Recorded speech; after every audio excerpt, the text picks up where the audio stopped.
You're listening to the CyberWire Network, powered by N2K.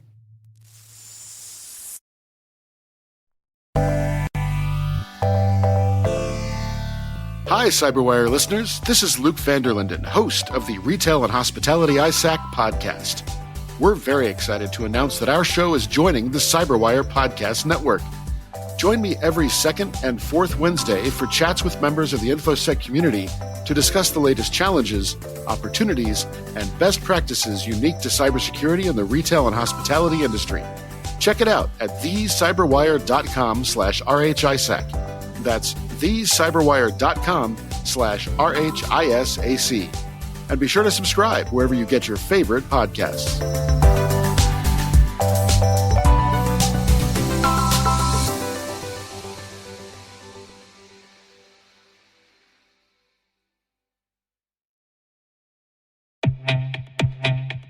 Our sponsor, Collide, has some big news. If you're an Okta user, they can get your entire fleet up to 100% compliance. How? If a device isn't compliant, the user can't log into your cloud apps until they fix the problem. It's that simple. Without Collide, IT struggles to solve basic problems, like ensuring everyone's OS and browser are up to date. Unsecure devices log into your company's apps with no problems because there's nothing there to stop them. But Collide works seamlessly with Okta to enforce compliance as part of authentication and complete the zero-trust security puzzle. Visit collide.com/CyberWire Daily to learn more or book a demo. That's KOLIDE.com/CyberWire Daily.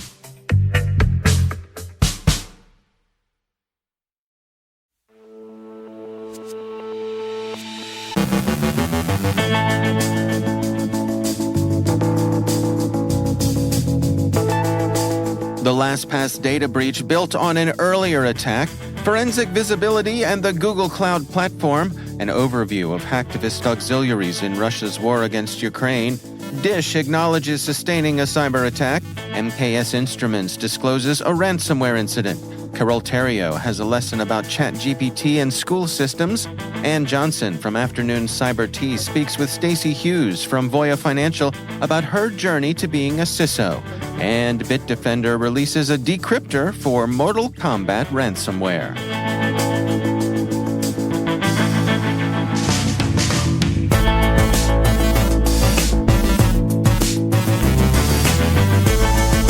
From the CyberWire studios at Data Tribe, I'm Dave Bittner with your CyberWire summary for Wednesday, March 1st, 2023.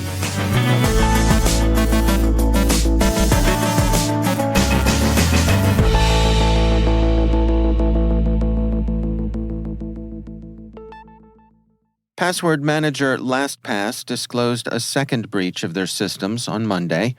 A threat actor leveraged information from an August breach to target the home computer of a senior employee. In what the company has called a coordinated second attack, the company's Amazon AWS cloud storage servers were accessed and data was stolen, Bleeping Computer wrote Monday.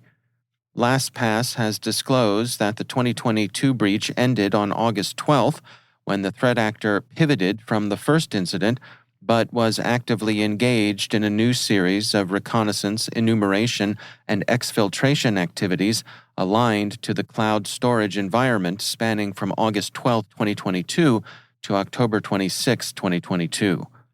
Naked Security says that the password manager notes that this second incident saw the threat actor take advantage of data made available in the first breach before the systems were reset, to enumerate and ultimately exfiltrate data from the cloud storage resources.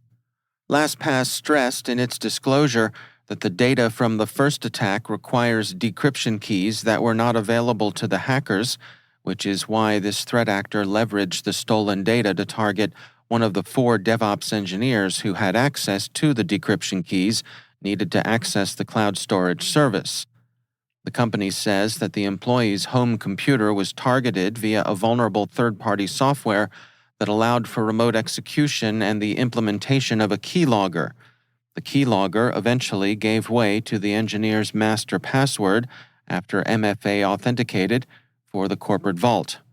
LastPass goes on to explain, The threat actor then exported the native corporate vault entries and content of shared folders, which contained encrypted secure notes with access and decryption keys needed to access the AWS S3 LastPass production backups, other cloud-based storage resources, and some related critical database backups.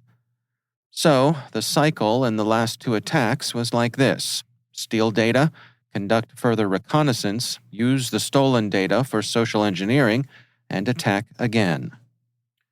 Mitiga has published research looking at Google Cloud Platform, concluding that the service has a significant forensic security deficiency in Google Cloud storage that enables a threat actor to exfiltrate in a covert manner.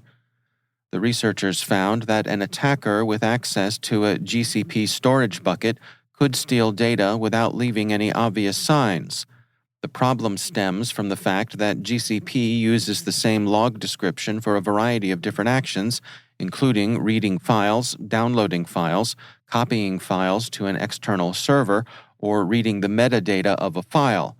As a result, all of these actions will simply be logged as storage.objects.get.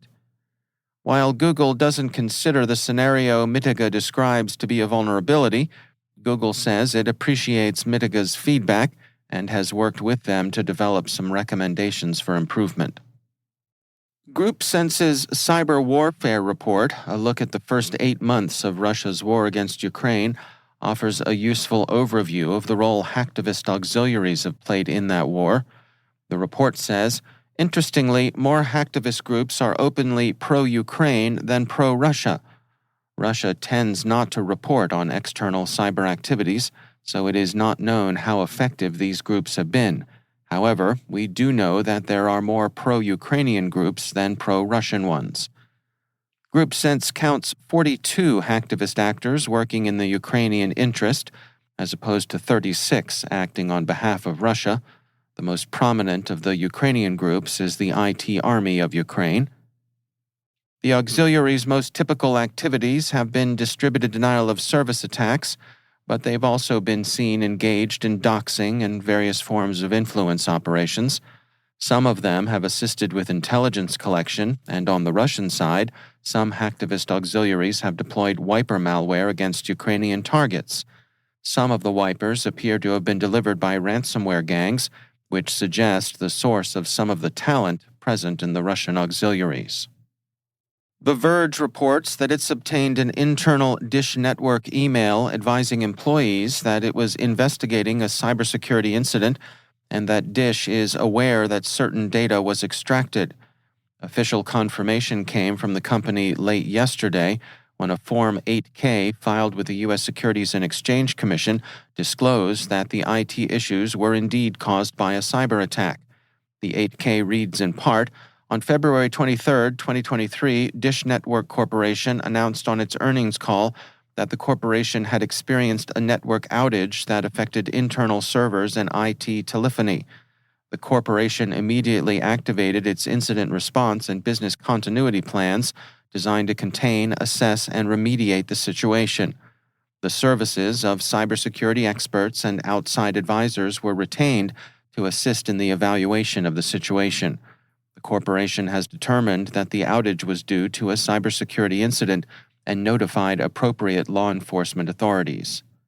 The filing further identified the incident as a ransomware attack. Dish continues to maintain the same advisory on its homepage it's displayed since the incident came to light. We are experiencing a system issue that our teams are working hard to resolve. But now, the nature of that system issue is a bit more clear. MKS Instruments, by their own description, a Massachusetts-based supplier of instruments, systems, subsystems, and process control solutions that measure, monitor, deliver, analyze, power, and control critical parameters of advanced manufacturing processes, has filed a Form 8K with the U.S. Securities and Exchange Commission disclosing a ransomware attack and describing the attack's consequences. John T.C. Lee, President and Chief Executive Officer of MKS, said, "We are well into the recovery phase of our manufacturing and service operations following the ransomware incident identified on February 3rd, and we expect these operations will be restored over the coming weeks. I'm very thankful for our dedicated employees who have worked tirelessly to help bring interrupted systems back online.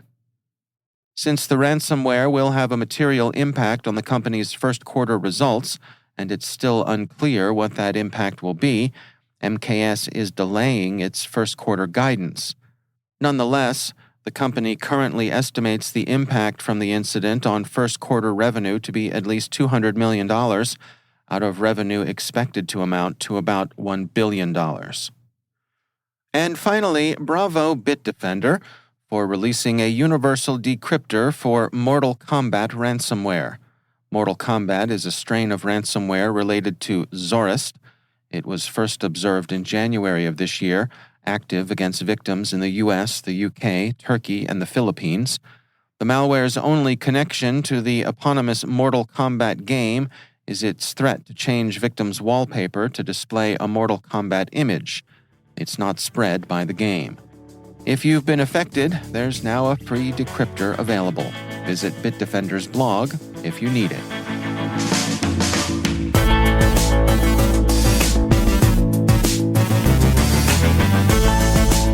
Coming up after the break, Carole Theriault has a lesson about ChatGPT and school systems.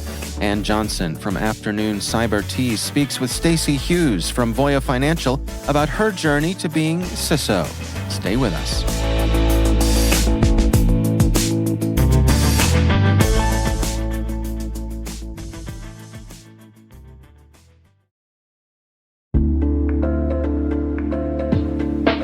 Are you laser-focused on protecting the data inside your company's network? What about the executive and employee data outside your network? Like exposed personal information that's just out there on the surface web, waiting for a bad actor to use it to launch a highly personalized phishing scheme that brings down your network. Specifically designed for the enterprise, Delete Me for Business makes it simple to implement and scale a proactive privacy protection program at your company. Delete Me continuously finds and removes personal data from online sources. Why risk your employees' personal data being used against your company? Delete it today with Delete Me. Visit joindeleteme.com/cyberwire to learn more. That's joindeleteme.com/cyberwire.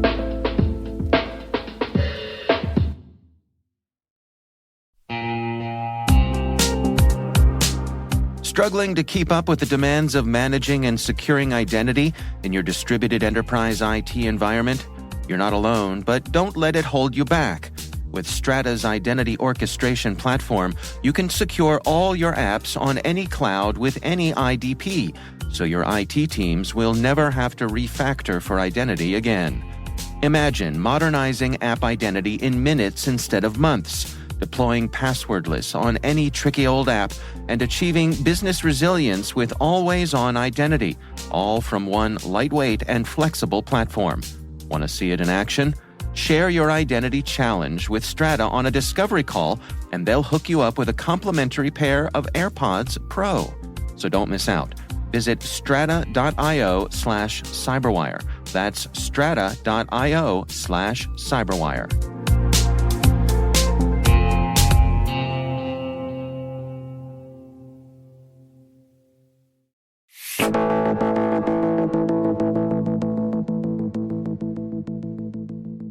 Microsoft's Ann Johnson is host of the Afternoon Cyber Tea podcast, and in a recent episode, she spoke with Stacy Hughes from Voya Financial about Stacy's journey to being a CISO. Here's a segment from that conversation.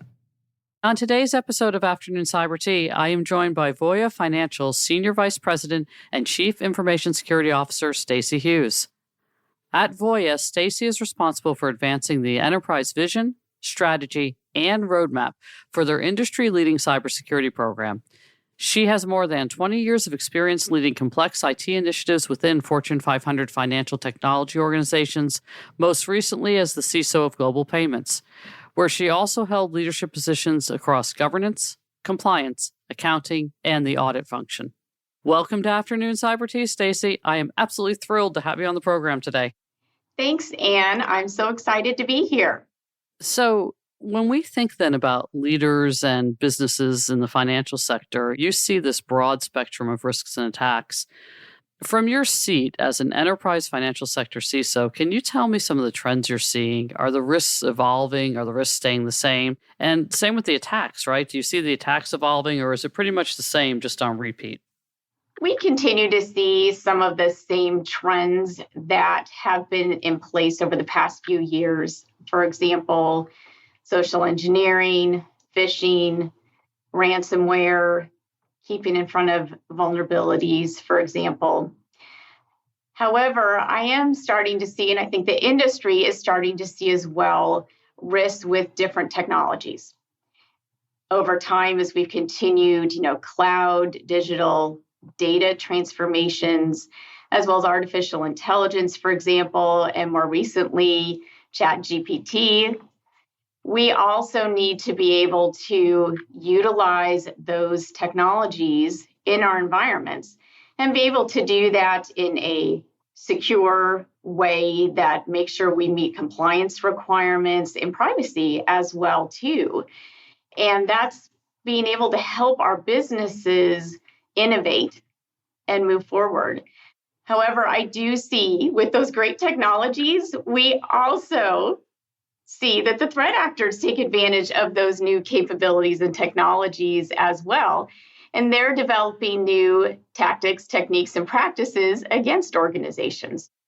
And as cyber professionals, it's really going back to some of the basics from an organization perspective in making sure that we've got, as an industry, very good security awareness with our employees, as well as very good cyber hygiene. And to drill on that a little further at Voya, our customers really entrust us with their savings, and we really view that as an honor and a privilege, which is why we take security so seriously, to make sure we're protecting the most valuable assets and uphold our customers' trust. Stacy, I've heard you talk about the art and the science of cybersecurity, and that concept really resonated with me. Can you explain what you mean by that to your listeners, and what do you view as cybersecurity art? Yes, so the science involves utilizing existing use cases and established frameworks that are currently in place, such as MITRE ATT&CK. And that can help you to really assist in what you're looking at from overall threat modeling. And the art of it requires really partnering with our business, with application owners, and our development teams to really fully understand how applications work and determine what is unusual behavior. And really, the partnering of the art and the science is what is utilized by teams to really help develop risk-based alerting to find that needle in a haystack. And for example, if I were to log in from an unusual location, it may be normal activity for me, but it could also be a threat actor. Or I'm working remotely today from somewhere else other than my home. However, for example, if I log in to a new application that I historically have not utilized before, then that could be defined as potential unusual activity. So it's really the art and the science works together to help provide a very good perspective on the threat landscape and alerting. You can hear more of this discussion on the Afternoon Cyber Tea podcast. That's part of the CyberWire podcast network, available wherever you get your podcasts.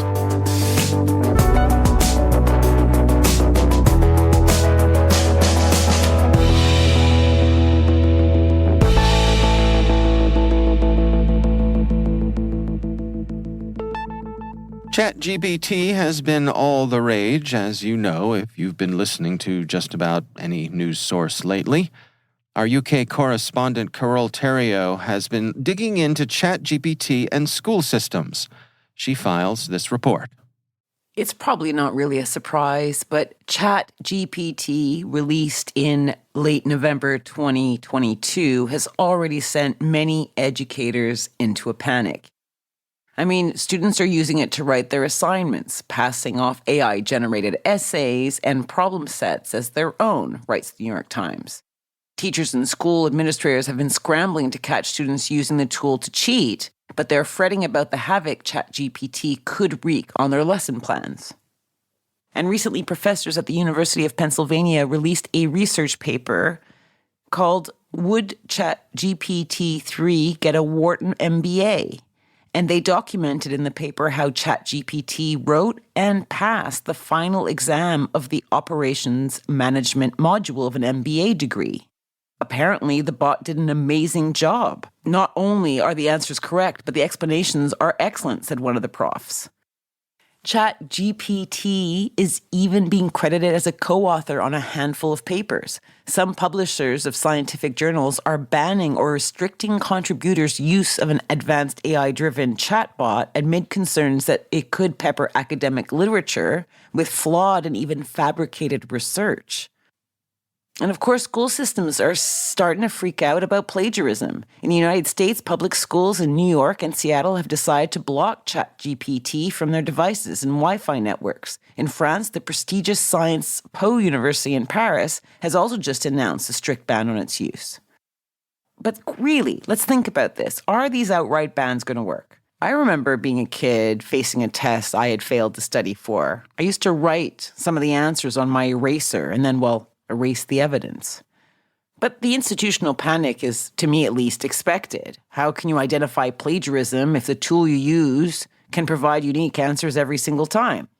And whilst this technological marvel is not bulletproof, it certainly doesn't get every answer right. Like a child, it is growing up fast, and I am sure is going to impress us when we least expect it. What I'm trying to say is that surely we need to figure out a way to ensure that this tool can be used in a way that benefits the student, for example. I mean, the ultimate goal for education is surely not just to pass a written test, but how else can you measure what a student has absorbed? I don't want some yahoo who flew through medical school by cutting and pasting to advise me on a procedure, or anything really. And I'm sure I'm not alone there. So what can be done? Perhaps a revival in oral exams where a student effectively has to prove knowledge through a discussion with an educator? I mean, maybe the future is not all about complete automation and AI control, but a partnership where we need to figure out how to use these tools we develop to learn more efficiently and effectively. And I'm telling you, ChatGPT has just completed its very first pirouette. It was impressive. Just you wait to the next. This was Carole Theriault for the CyberWire.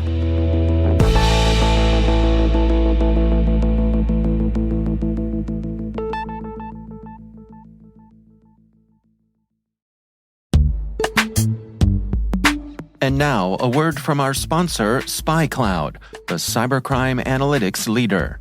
SpyCloud disrupts cybercrime by telling you what criminals know about your business and your customers, so you can take action to prevent ransomware, account takeover, and online fraud. SpyCloud constantly recaptures and analyzes new data from the criminal underground, including credentials, cookies, and PII siphoned from malware-infected devices. With knowledge of the specific data criminals have in hand from InfoStealer malware on managed and unmanaged devices, security teams can respond with a more efficient and effective process called post-infection remediation. Get SpyCloud's post-infection remediation guide outlining the 7 steps for preventing a malware infection from becoming a full-blown ransomware incident. Visit spycloud.com/cyberwire. That's spycloud.com/cyberwire. And we thank SpyCloud for sponsoring our show.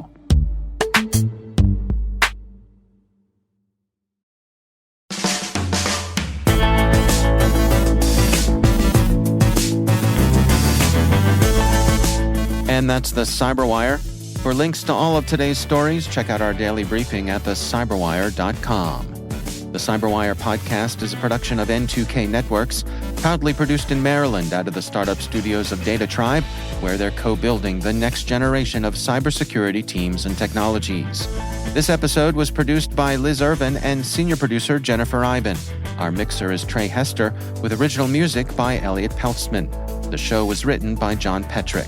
Our executive editor is Peter Kilpie, and I'm Dave Bittner. Thanks for listening. We'll see you back here tomorrow.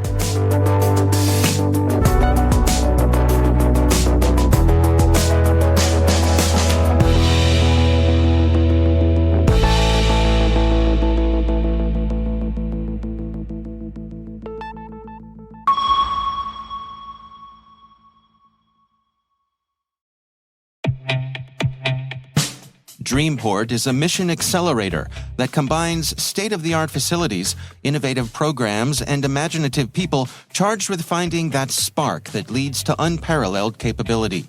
Headquartered in Columbia, Maryland, Dreamport was created through a partnership intermediary agreement with U.S. Cybercom, awarded to Missy in May 2018. For more information, please visit dreamport.tech.